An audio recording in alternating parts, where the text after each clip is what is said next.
بتاؤں اسلام نے کیسا ٹھیک رکھا ہے. حضرت عمر بادشاہ بنے, خلیفہ بنے, کتنی بڑی سلطنت کی, پاکستان تو بہت چھوٹا ہے.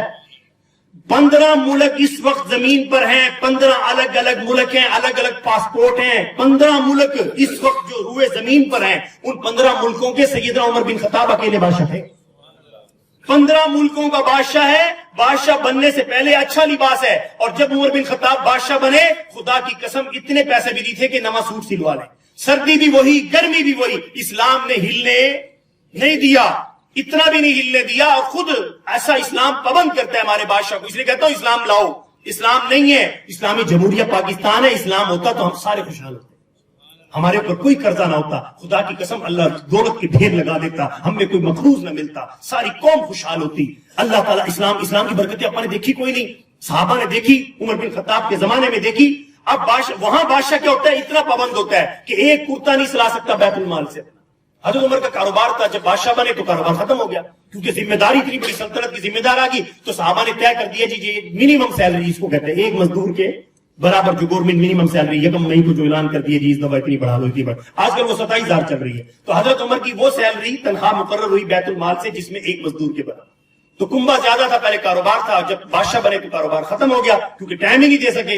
اب نوبت کی آ گئی, سردی بھی گزر گئی, گرمی بھی سوٹ گئی, ایک سوٹ کے پیسے بھی نہیں بچتے تھے. جو تنخواہ ملتی تھی وہ روٹی پانی میں ختم ہو جاتی تھی. اب ایکسٹرا نہیں لے سکے. اللہ کی شان کئی گزر گیا تو اپنے ان کے جسم کے کرتے پر ایک ٹاکی پھٹا ٹاکی لگوا لی, پھر پھٹا پھر ٹاکی لگوا لی. ایمانداری سے بتانا, میں نے تو اپنی لائف میں ایسا کوئی نہیں دیکھا جس کے جسم پہ 14 ٹاکی.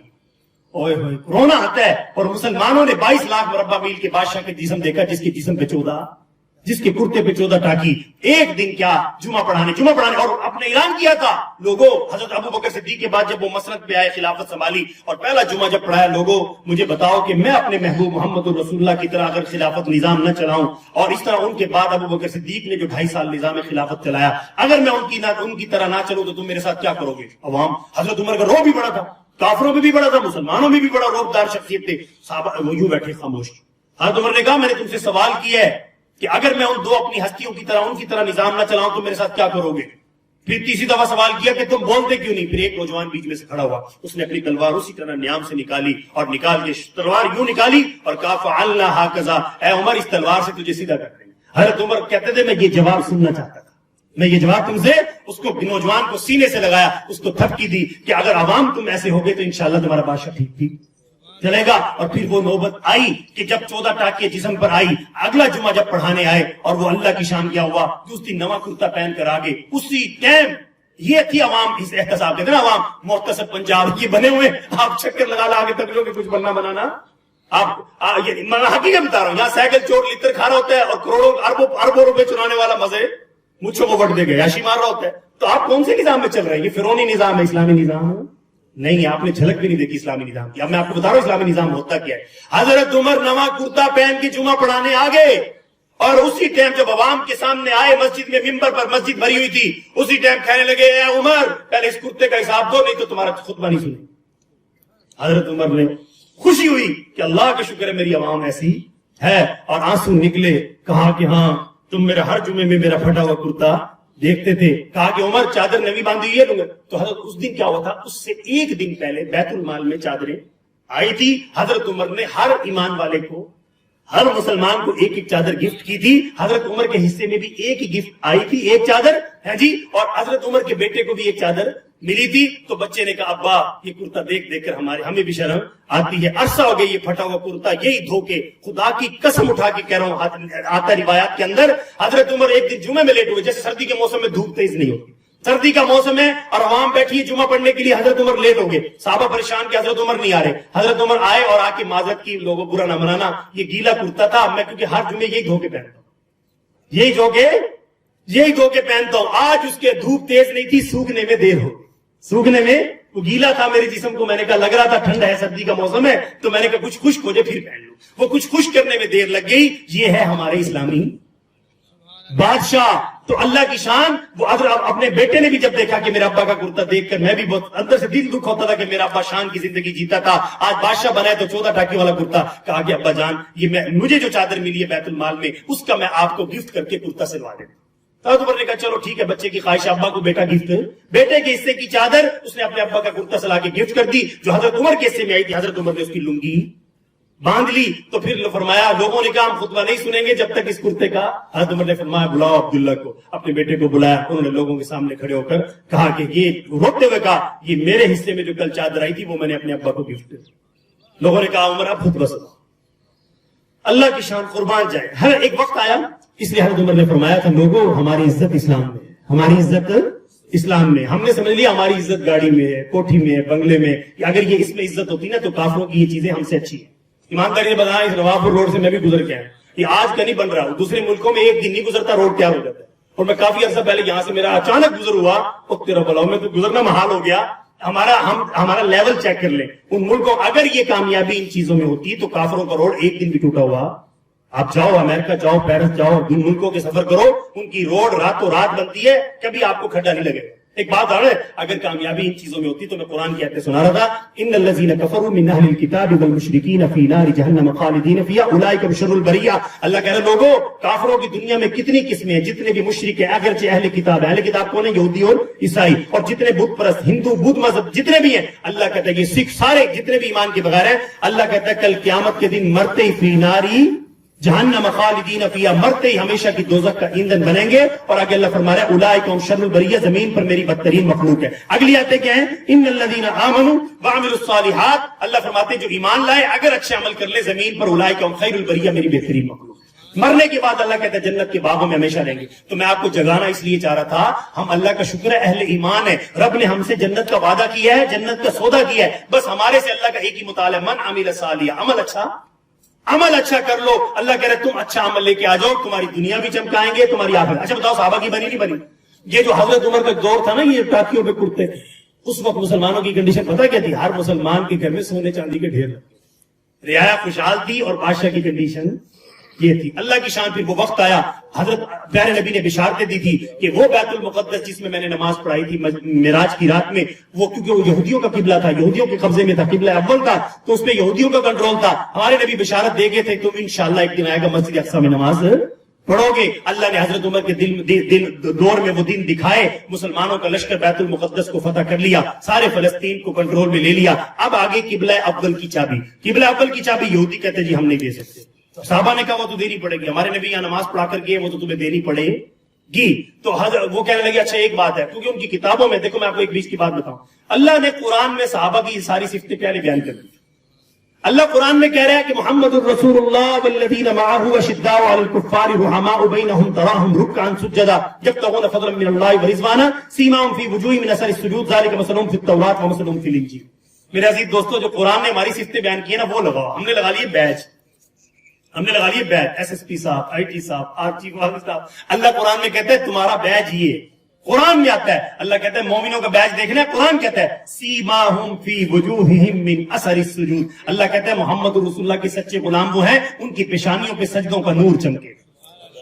قرآن تو یہ بیان کرتا ہے۔ اللہ کہتا ہے پھر میں نے ان کی خوبیاں ذالک مثلہم فی التوراۃ ومثلہم فی الانجیل، قرآن کی آیتیں ہیں، اللہ نے کہا میں نے محمد کے غلاموں کی یہ صفتیں صرف قرآن میں نہیں، ان کے قرآن کے نزول سے پہلے پچھلے نبی عیسیٰ علیہ السلام کو انجیل دی تھی، تو انجیل میں بھی محمد کے غلاموں کی صفتیں بیان کی تھی۔ پھر اللہ کہتا ہے کہ میں نے اس سے پہلے موسیٰ پیغمبر کو تورات دی تھی، ومثلہم فی التوراۃ، اللہ کہتا ہے تورات میں بھی رسول اللہ کے غلاموں کی صفتیں ہیں۔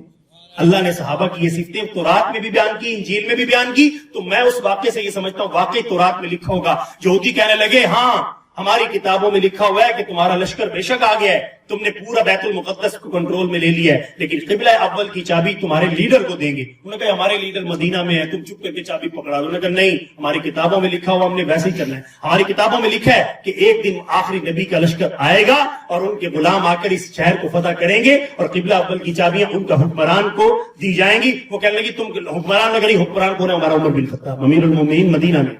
انہوں نے کہا جی چابی ہاں، باقی سامنے دیکھو ہم ہار گئے، تم جیت گئے، ہم نے سارا شہر تمہیں دے دیا، لیکن قبلہ اول کے جو تالے کی، جیسے کعبہ کی چابی نبی پاک نے مانگی تھی فتح مکہ سے پہلے، اس کافر نے نہیں دی تھی، آج یہ کہنے لگے چابی تمہارے حکمران کو ہی دیں گے، تمہارے لشکر کا جو کمانڈر چیف آف جو ہے نا، جو فوج کا جو امیر ہے، اس کو نہیں دیں گے، تمہارے امیر کو ہی دیں گے، اس کو آنا پڑے گا۔ تو ان امیر لشکر نے خط لکھ دیا، امیر المومنین، سارا بیت المقدس مل گیا ہے، بیت اللہ وہ جو قبلہ اول ہے، جو پہلا قبلہ تھا، تو اس کی چابی وہ کہہ رہے ہیں تمہارے حکمران کو دیں گے۔ وہ کہتے ہیں ہماری کتاب میں لکھا ہوا ہمیں سے ہٹ